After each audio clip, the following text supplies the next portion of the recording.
Hey guys, it's Jen, and I'm here with the wrap-up for the next 5 books that I read in 2017. This will be for books 16 through 20. So the 16th book that I read was an audiobook, no surprise there, and that was The Shadow Queen by CJ Redwine. I read this one for my book club. I wasn't sure if I was going to like it, so I didn't want to buy it. But I did end up really enjoying it. I gave it 4 out of 5. The book is essentially a retelling of Snow White, and it follows our main character Lorelai, who is essentially Snow White. She is a princess of a kingdom. Her mother dies and her father remarries a woman who is actually her aunt. And both her and her aunt are magic. So they both have magic, and her aunt uses her magic to basically take over the kingdom and to enslave everyone under her spells. Lorelai, who was only, I believe she was 8 at the time, breaks the spell. Her father gets killed, and her brother run for their lives. So the book takes place years later, quite a few years later, when Lorelai is finally ready to challenge her aunt for the throne again. So it was actually a very good book. There is a huntsman in it. There's another kingdom of people who can shapeshift into dragons, and their prince is Cole, and his people are being murdered by ogres that they cannot defend themselves against. So he goes to the Queen of Ravenspire, which is Lorelai's kingdom, to ask for help. And her aunt, who is Queen Irina, is not a very nice person. So she has heard rumors of Lorelai trying to gain favor of people and attacking her garrisons and stealing from her and giving it back to the people. So she essentially gets Cole to help her hunt him down. Like I said, it's very Snow White. It's very obvious that it's a Snow White retelling. And it's just really good. Like, I really enjoyed it. And the book made me cry a few times because there are some parts in it that are really upsetting. Like, the first couple of chapters are really hard. At least they were really hard for me. But I did enjoy it. I gave it 4 out of 5, and I would definitely recommend this book. So if you haven't read it and you've been thinking about it, you can check it out. It is, I believe it's a standalone. The next book in the series is another retelling of a different fairy tale. So each book, I think they're just companion novels, so they don't actually relate to each other because the story was completed in this one. So, but I really enjoyed it. So the next book that I read was one that I've had on my shelf for quite a while, and that's Anna and the French Kiss by Stephanie Perkins. I've been wanting to read this for a long time, and I was in the mood for some contemporary, so I gave it a go. And I really enjoyed it. I gave it 4 out of 5. This book is about Anna, whose father decides that he's going to send her to Paris for her senior year of school, which she's very upset about, which I'm not really sure why she was upset, because I would have loved to go to boarding school in Paris for my senior year. Let's be honest, that would be amazing. But her father has recently had a lot of success. He's an author who got his books turned into movies, and he had a lot of success. So he ships her off to school because he thinks that's the proper thing to do. And she's not very happy about it, and it takes her a while to really get into things and realize that, hey, Paris is actually kind of cool, which, I mean, come on, Anna, you're in Paris, don't be stupid. She meets a boy, Etienne St. Clair, and she basically crushes on him right from the beginning, but her friend who lives in the room next to her also is crushing on him, but he also has a girlfriend, so she doesn't want to go there because, yeah. but it's a it was a very good contemporary read for me. I really enjoyed it. A lot of the contemporaries that I read are not really in like other countries. They're usually in the United States for some reason. But this one was really nice because it was nice to see that culture in France. And see how someone going from an English country can manage in a country where she doesn't speak the same language. But I really enjoyed it. Definitely would recommend it. It's very good. There is heartbreak in it because what's a contemporary without heartbreak, right? Um, but I would definitely recommend this one. The next book that I read was also an audiobook, and it's one that I've been wanting to read for a long time, and was Alana the First Adventurer by Tamora Pierce. Yeah, I have never read Tamora Pierce. I don't know how I managed to miss it growing up, but I decided that I was going to read this one. Now, I have been collecting the series, but I haven't been able to get a hold of the first book. So I saw the first book on Overdrive, and I grabbed it and decided to give it a go and see how I would like the series. So Alana is a girl who has a twin brother named Tom, and Tom is being sent off to become a knight, and Alana is being sent off to become a lady, but she doesn't want to be a lady, she wants to be a knight. So her and Tom switch places, and he goes off because where you go to learn to be a lady, I guess they also teach you magic. So he goes off to learn magic, and she goes off to be a knight because they both have magic.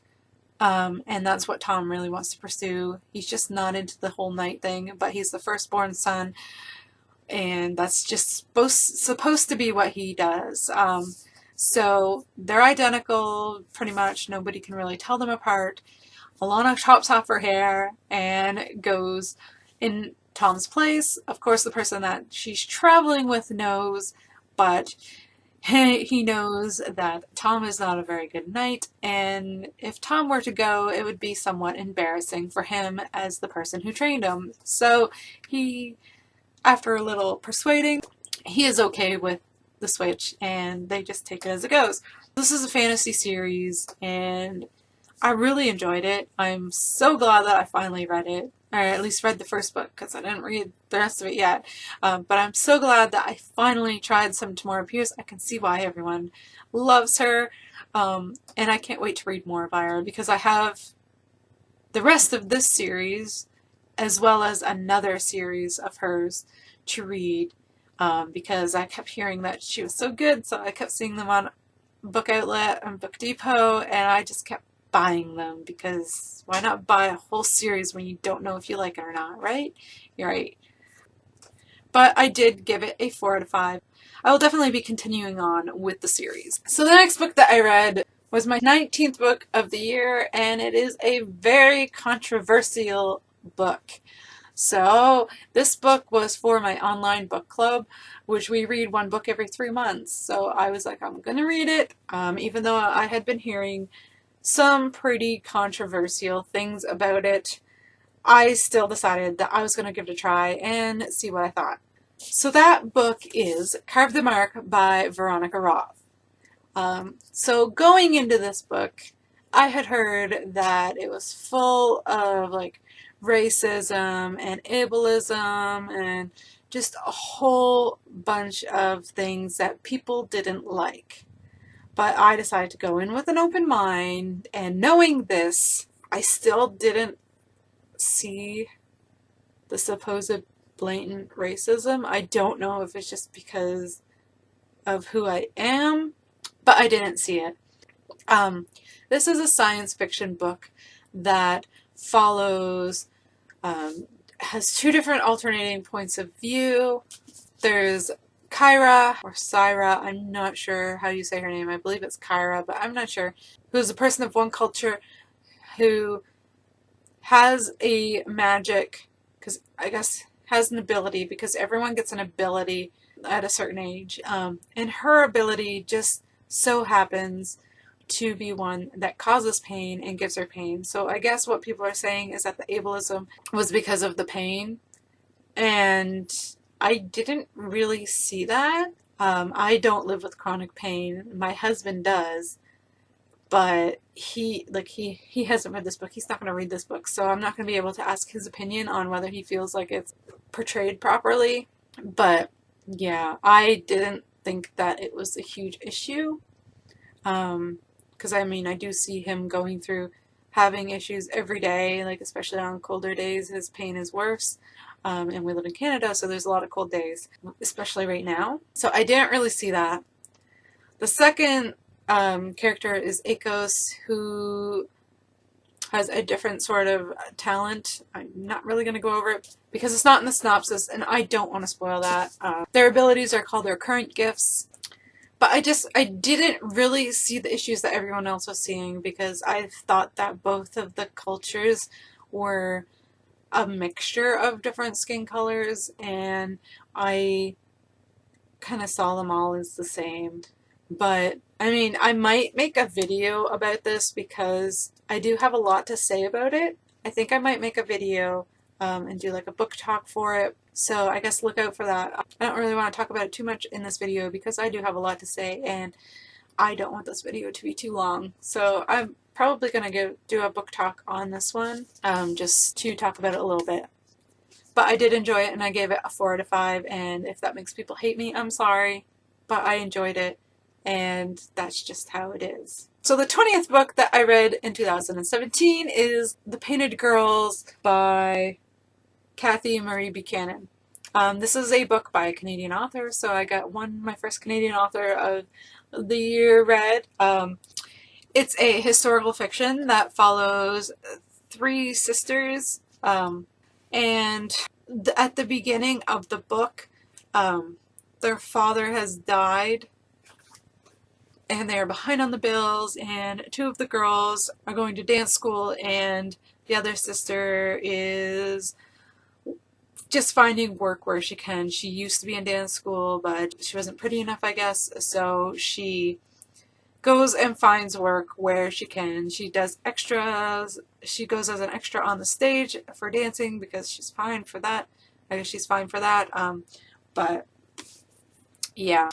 So it's told from 2 of the sisters' point of view. There's Marie, who is the middle child, and she's one of the ones going to dance school. And essentially, this book is stemmed from, like, it is based on real people. The sisters Marie, Antoinette, and Charlotte are the Van Gotham sisters. Gotham, I think it's pronounced Gotham. And the reason that the author, I think, wrote this is because she came across a sculpture that was called Little Dancer, age 14, which was a model of Marie. So Marie modeled for a painter to make extra money. There was, like, she did have to do it nude some of the times, but essentially this book shows a lot of the struggles that poorer girls went through in France in the 1800s.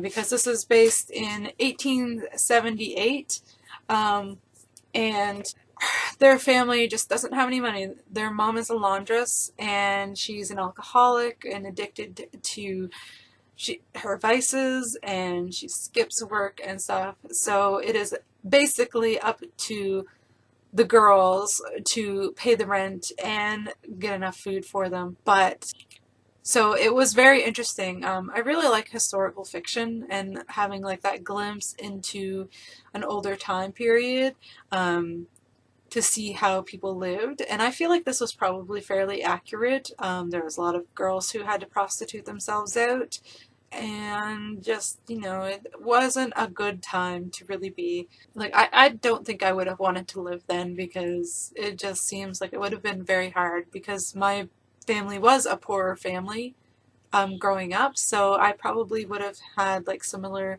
living situations to these girls.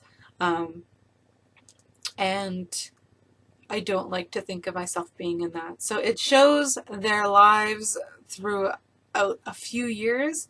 I really enjoyed it. I gave it 4 out of 5.